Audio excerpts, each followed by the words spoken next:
Secretary of War Pete Hegseth apparently tried to get his stockbroker to invest in an ETF, a fund in the stock market that is tied to private defense contractors. And he did so days leading up to the war. Now, this was a pretty explosive report by the Financial Times, the FT. And apparently his stockbroker reached out to BlackRock. So his stockbroker happens to be Morgan Stanley. Broker reaches out to BlackRock in February, shortly before the US attacks Iran, and asks about investing millions of dollars into the asset manager's Defense Industrials Active ETF. Okay, so for younger viewers who might not have much experience with the stock market, if you're wondering like what the hell is an ETF, basically it's a fund that has multiple companies within it. And this is generally seen as a way of like hedging your bet, right? Because if one of the companies within the fund doesn't do well, others are likely doing okay. And so that's how you hedge your bet, by investing in an ETF. It's kind of like a mutual fund, but a mutual fund tends to have some higher taxes involved and all of that. So with that in mind, the companies within this ETF, it carries the ticker IDEF, and the companies within it include Raytheon, Lockheed Martin, Northrop Grumman, and Palantir. And so according to BlackRock, the $3.2 billion equity fund, this ETF, which carries the ticker IDEF, pursues growth opportunities by investing in companies that may benefit from increased government spending on defense and security amid geopolitical fragmentation and economic competition. Now, why is this a big deal? I think it's a big deal because our Secretary of War is the chief, this is like the most depressing thing in the world, is the chief architect of this war against Iran, which is probably why it's going so poorly, right? But either way, he was privy to certain planning, certain discussions, certain information that the general public is not privy to, thus raising concerns that he was attempting to, or at least his broker was attempting to, engage in some insider trading here. So after Morgan Stanley tried to make the investment, BlackRock actually flagged it internally. And then later, Morgan Stanley learned that the fund was not at all available to their clients to invest in. It's a relatively newer fund. It was launched in May of last year. And as the FT explains, let's take a look at this next graphic.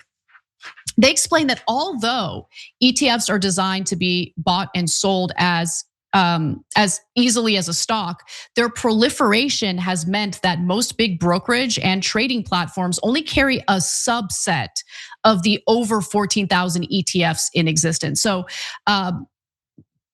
in other words, the broker wanted to invest in this fund, but that fund was not available to Morgan Stanley clients. Okay, but just because it didn't happen doesn't mean that Hegseth and his broker weren't attempting to engage in something that you or I would be prosecuted for, insider trading. And so we also don't know if Hegseth then went on to invest in other defense contractors or similar funds that he had access to through his broker. So CNBC International spoke to one of the journalists, the Financial Times journalist who broke this story. And here's Paul Murphy calling out the market manipulation and the war profiteering that's going on with the Trump administration. What we've seen on the betting markets, the sites like Polymarket and Kalshi, and in the days before the Iran war, before the US and Israeli operations began, we saw a surge in bets by a handful of traders on those prediction sites, accurately placing bets that the Iranian regime was about to come under fire in that way, and that raised questions. That then sort of faded into the background. A couple of weeks later, there was a similar situation where just before President Trump put out a social media post that moved the market on the oil price significantly, 15 minutes before,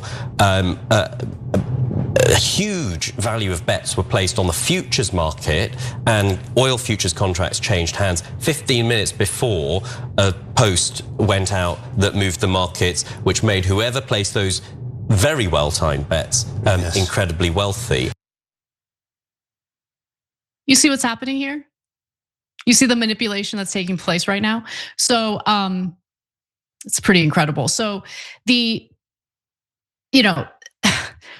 so Paul Murphy is correct in pointing out that market manipulation is taking place here. So, I mean, look, it's now happened multiple times. Trump keeps pretending like there are negotiations, like a peace negotiation process taking place with Iran right now as we speak. And by the way, I totally misinterpreted one of his quotes recently because he said something about how like, oh yeah, we're totally negotiating with a new and more moderate, like more easy to negotiate with regime.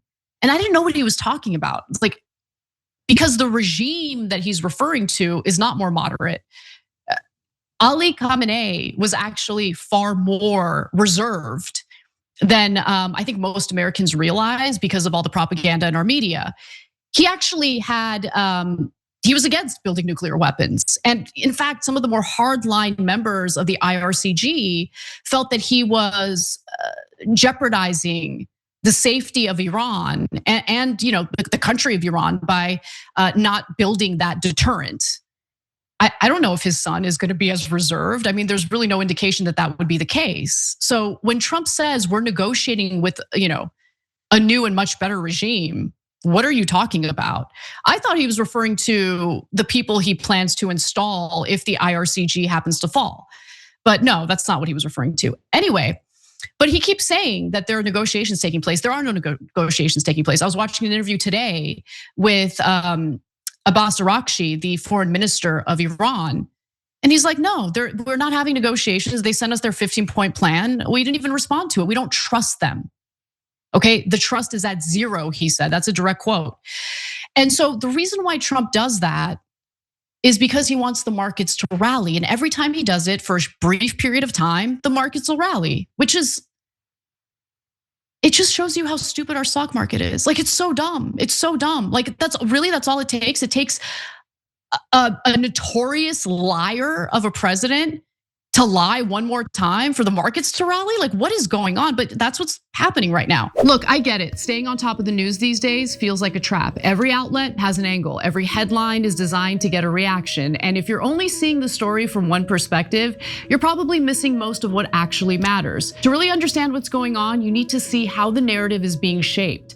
That's exactly why I use Ground News. Ground News is an app and website that aggregates reporting from across the political spectrum and lays it out side by side, so you can compare how different outlets are framing the same story in real time. Take this story about the FBI investigating an executive who resigned over the Iran war. One outlet wants you thinking about the Trump administration and the bigger context surrounding the Iran war, while another wants you focused narrowly on alleged leaks. With Ground News, that difference is immediate. You can compare headlines from left, right, and center bias ratings in just one view. You can check source factuality, see who owns the publications, and get a clear snapshot of how the coverage breaks down across the political spectrum. They also have a feature called the blind spot feed, which highlights stories that are being heavily covered by one side of the political spectrum and almost completely ignored by the other. And that's useful because sometimes what the media avoids tells you more than what they lead with. If you want to stay informed without getting played by media spin, I think Ground News is a really valuable tool. Go to ground.news/TYT or scan the QR code.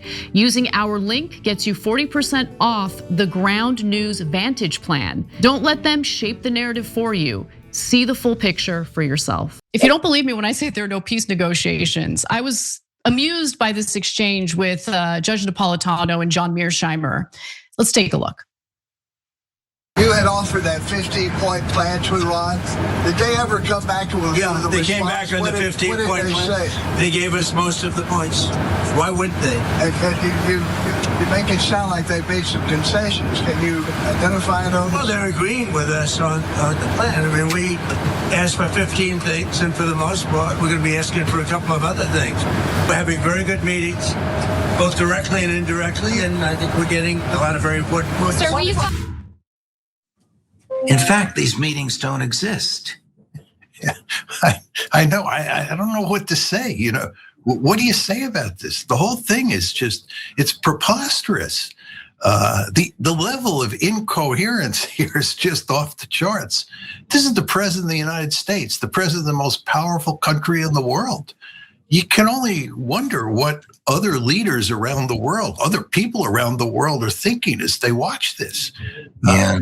It's just hard to believe that this man is in charge of the United States. It's embarrassing. I just want the international community to know. Try not to judge the American people based on the government of the United States, okay? We're not all incompetent buffoons. Unfortunately, one got elected. But nonetheless, getting back to the FT's report on Hegseth and the attempt at possible insider trading here, the Pentagon's chief spokesperson, Sean Parnell, responded to the report on X and said that the allegation is entirely false and fabricated. Neither Secretary Hegseth nor any of his representatives approached BlackRock about any such investment. Well, then, FT reached out to BlackRock and Morgan Stanley. Neither one of them responded to requests for comment. But what's fascinating and incredibly counterintuitive is that the fund isn't exactly doing so well right now. Now, in the long run, it likely will do very well, but in the short term, it hasn't been doing well. So the NASDAQ listed IDEF fund has risen 28% over the past year, but has not risen on the Middle East war, falling almost 13% in the past month, according to the FT's reporting here. So if Hegseth had been able to invest in the fund, he would have lost money at this point in time. However, those short-term losses could have eventually turned into some long-term gains, especially since we're talking about private defense contractors here, and they tend to do handsomely well when it comes to the stock market. Raytheon, Lockheed Martin, Northrop Grumman, and now Palantir happen to be some of the Pentagon's biggest clients, and the Pentagon happens to be their biggest client. And Hegseth sadly won't be going hungry because he actually really made a killing during his time as like a milquetoast lame anchor personality. I don't know what you want to call him on Fox News. While at Fox, Hegseth earned $4.6 million, please kill me, in salary from 2022 to 2024. Now, that's according to his own disclosure form submitted for his Senate confirmation. He also made nearly $500,000 from 2 book advances in those years, and $100,000 to $1 million in royalties for each. He also earned almost $1 million in speaking fees. Every time you ring the bell below, an angel gets his wings. Totally not true, but it does keep you updated on our live shows.